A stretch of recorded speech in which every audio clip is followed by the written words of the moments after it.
you seem different. And it's because your online habits are literally changing who you are. Let me explain. I am not waxing poetic when I say this, I mean it psychologically. Research shows that constant online engagement rewires your brain's reward system and emotional regulation circuits. Let me break it down in 3 ways. First, comparison. The human brain is wired for social ranking. That's how we survived in small tribes. But social media turned that into a 24/7 scoreboard. Do you remember that one episode of Black Mirror? Studies also show that frequent comparison online lowers self esteem, increases depressive symptoms, and even alters how we perceive our own success. You start comparing your everyday life to somebody else's highlight reel, and that is not sustainable. Number two is passive influence. I forgot a letter again.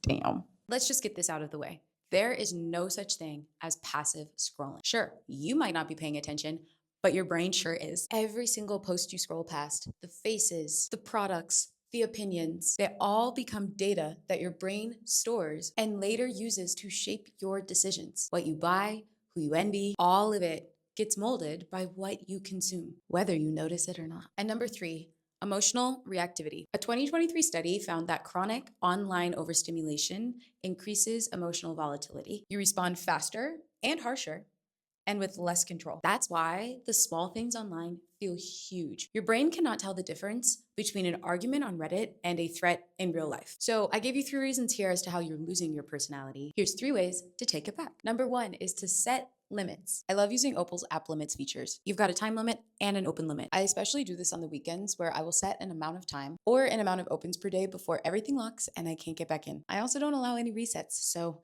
that friction really makes me think twice. Number two, oh my gosh, scroll with intention. I was inspired by a creator and I will tag them. They created a scroll journal and it's a place where you take notes of all the things that you are learning online and you have to use it while you're scrolling. So right now my algorithm is all about World War II because I was just in Normandy this last weekend and I have been writing down everything that I've been learning. So if I'm learning something, I write it down. If I'm not, I close the app. I also have a running list of links and articles or things that I want to research if I feel the urge to mindlessly scroll. Number three, feed your offline identity. Do more things that affirm who you are without your phone. What are your interests? What makes you unique? I think about one of my coworkers. She has an entire metal band and is an author, all outside of work. You better believe she probably does not spend a lot of time online.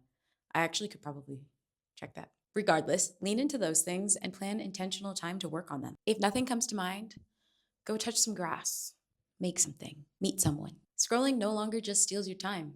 It edits your entire personality. And now that you know this, it is up to you to decide who holds the pen. Sorry. Don't forget what it felt like to be you before the algorithm came around.